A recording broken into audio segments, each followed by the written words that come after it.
A pleasure to meet all at last, and welcome back to films I should have talked about years ago. When discussing more recent films that are pretty much up and around by this point, 24/7, I'd say it's about time that I discuss the many different movies that were deemed much lower than the likes of most that I've already talked about here from the year 2019. Because as you probably know by this point, I worked with the Marcus Theatres Corporation for a long time. Throughout 2019, it was probably the biggest year, not only for seeing movies, because of the many perks that Marcus had for a job, but also to see what they could possibly offer. And the year 2019 was probably one of the biggest that I've ever had to see regarding film in history.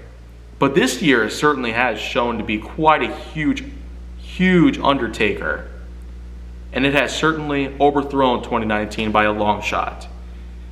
But anyways, one of the few known films of 2019 that I have seen in theaters is called Crawl. It was also one of the shortest to ever be called a feature-length film, with a runtime of 87 minutes. And I could probably tell you by this point, it deserves a kill count episode on Dead Meat. It really does.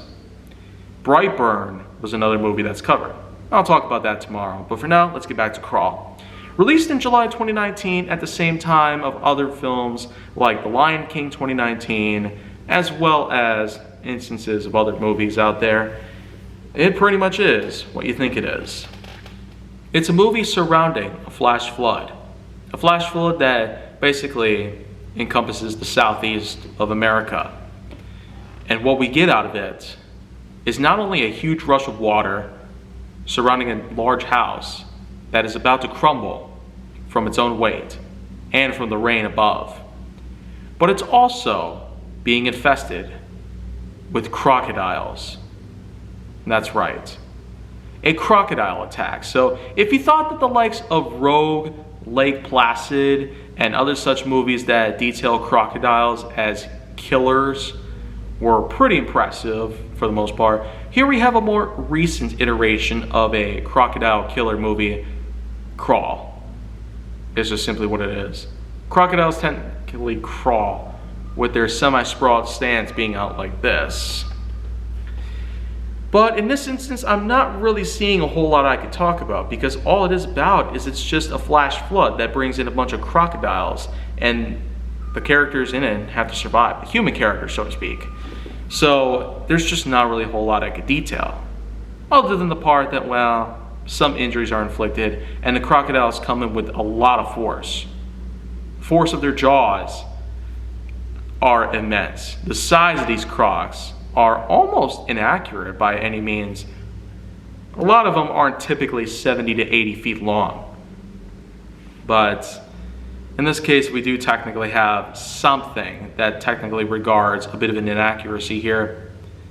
And 70 to 80 feet might sound like overkill, but the way that they technically make it in this movie, it's just way over the top.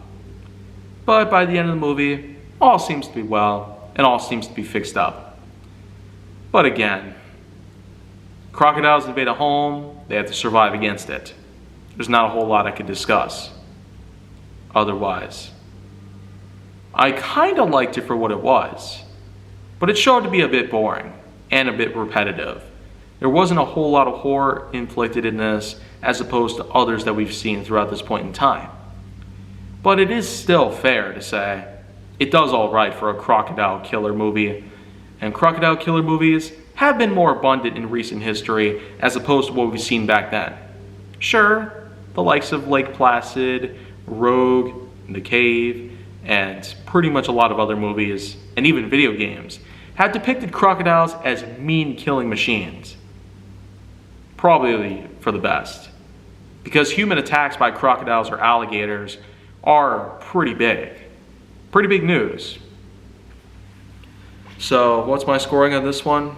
With a runtime of 87 minutes, not a whole lot to discuss here. I'd say it's only best that I could give it a fair scoring of maybe 6.1 out of 10.1, thus making this a bit lower than the likes of many other scorings I've given in recent days. So I figured it was only about time that I would be able to talk about anything like this. Like I said though, I will talk about Brightburn, and that's going to happen right tomorrow. So do be sure to check back in for that.